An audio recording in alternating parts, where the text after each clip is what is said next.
Hi, my name is Danuta Case. For the last 4 years, I have been asking the questions, is it possible for small colleges, especially Christian colleges, to thrive?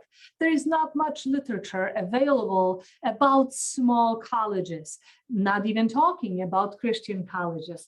Therefore, I made it a topic of my dissertation, and I just completed it in July, and I would like to share with you some of the findings. The role of governing board members in leading small Christian colleges from surviving to thriving. In 2009, Robert Dringa, the former president of the Council for Christian Colleges and Universities, observed that many Christian colleges were fragile and on the brink while facing enormous financial and enrollment challenges. The state of most small Christian colleges have not improved since 2009.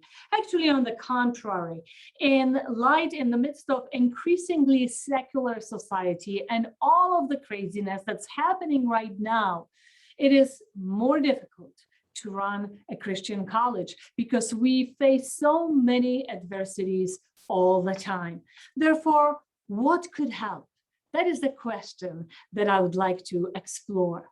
And in my dissertation, I was considering the role and understanding of board members, also looking at what makes board members more effective, looking at the competencies that could possibly impact effectiveness.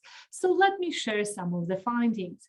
First of all, I had 23 colleges participate in this particular study. And if you are one of them, I would like to extend my great thank you. Thank you so much. All the presidents, board chairpersons, and other board members, thank you for answering my questions and participating in the survey. I had interviewed personally several of you, and I would like to thank you for your time. Let me share my findings with you right now. What can help the college you govern thrive? Well, first of all, when we are looking at the role of boards, I would like to highlight two aspects. One, the oversight, and two, the support. Most accredited colleges by tracks were doing pretty well within the oversight aspect. They made sure things are done with integrity. They made sure the college doesn't drift away from its mission, and they participated in strategic plan, approving budgets, selecting the president, assessing it, etc., etc. However, the support was definitely lacking, but I discovered it was primarily due to limited understanding about the role and responsibility of boards, not because board members didn't want to help. What impacts board effectiveness? I would like to highlight some of the themes that became pretty clear in that study. First of all, the relationship between president and the board chairperson is pretty important because if there is unity between the president and the board chairperson, it also inspires unity among the board members. Additionally, it can also, if the board chairperson is heavily involved, it does seem to have an effect on the rest of the board. Another one is board culture. Friendship is very positive and it affects the board effectiveness in a positive way. However, it can also impact it negatively, especially when board members do not want to challenge each other because they are friends. And also the willingness to participate and collaborate and be transparent is absolutely essential if we do want to be effective. Theme number 3, understanding the roles and responsibility of boards. As one of the board or governance experts said, boards do not perform well because they do not know what their job is. Unfortunately, he was very right when it comes to the support aspect. I would not necessarily agree when it comes to the governing aspect and overseeing it. You guys did a fabulous job with that. However, the understanding of how to support effectively the president and the college is pretty scarce. And that is caused mainly because there is very little documentation, written documentation, and the ones that was existent is usually scarce and vague. And so that is something we will address a little bit later. Board diversity and the composition of boards, how diverse they were, especially when it comes to ethnicity and gender, skills and age, that definitely seemed to have an impact on the faculty diversity and then also on the students, as you have a better chance of reaching certain ethnic groups if you had representation on the board. And many governing boards, especially of the small Christian colleges, are lagging in this aspect. Action leading to effective board leadership. There were 4 that stood out, and that was eliminating external obstacles such as low enrollment or not having enough money. Building a culture of philanthropy that is extremely crucial, especially in the 21st century, but always has been.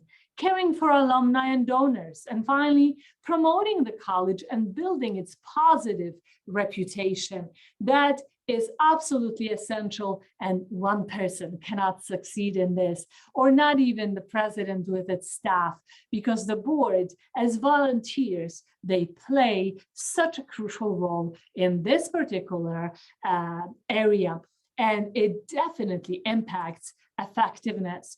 Finally, the engagement of boards. Consistent engagement of board members in external activities. There were several who were involved in internal activities, and that's great, but that's not what we are talking here. The external engagement is absolutely crucial and will play a big role in gaining long-term financial stability.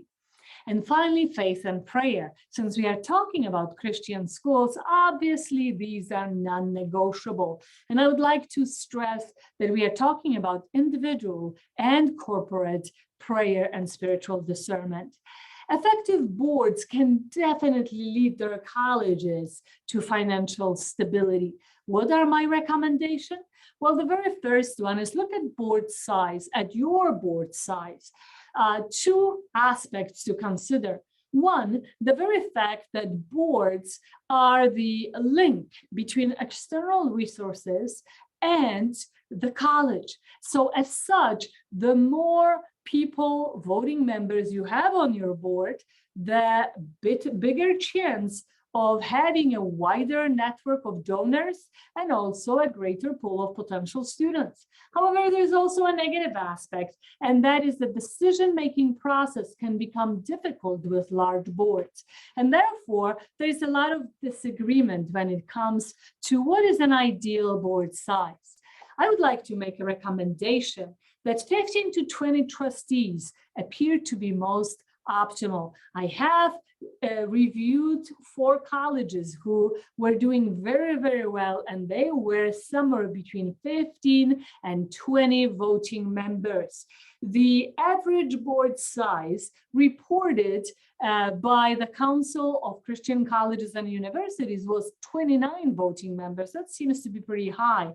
But the average board size of TRACS accredited colleges was 11, and perhaps that might be a little bit too small, as you are going to have slightly more limited options of reaching donors and even potential students. Board diversity seems to definitely contribute to board effectiveness, as it opens doors to various race and ethnic groups. It definitely impacts faculty diversification. There are studies done in this area, but the recommendation that I would like to leave with you is diversify your boards, but not at the cost of relevant competence. The 2 have to always go together. Finally, orientation and training. I would love to stress this very aspect because it does seem to be very weak, pretty much across the majority of the interviewed and reviewed colleges. Please take a look at your documentation, communicating to board members prior to making them board members, what the expectations are, training them, and really describing the job, the time commitment needed, and where they could be the biggest blessing is absolutely vital. The 3 W's, the wisdom, the worth, and the work, or in other words, talent and treasure and time. Those are essential in leading your college to financial stability. Recruiting suitable candidates. Are you willing to donate your money? Are you willing to recruit and therefore give time to recruit donors or students? And are you willing to share also your talent and wisdom? Those are the things that need to be asked. And then finally, are you being equipped? Because we cannot expect board members to be effective if they have not received any training or even clear and concise communication. And so, philanthropic partnership and vision. My recommendation is that you do cultivate a culture of philanthropy where everybody, the board members, are not bystanders, but work together with the president and the advancement or development team. Strong donor relationships, when they are developed, you will retain donors and have a better chance of recruiting new ones. And the responsibility for retaining such donors is shared. And spiritual values and God-centered culture, that is my last recommendation. And it does need to be a primary focus on Christian campuses, as without God, none of us can succeed. So therefore, this is my final documentation. And if you have any questions, please do not hesitate to contact me. I am showing you here my email address and my name. Feel free to contact me. I will be very, very happy to get back to you and to share anything else with you if you have questions. Again, thank you for your participation and thank you for your attention. May God bless you, your ministry, and your college. Goodbye.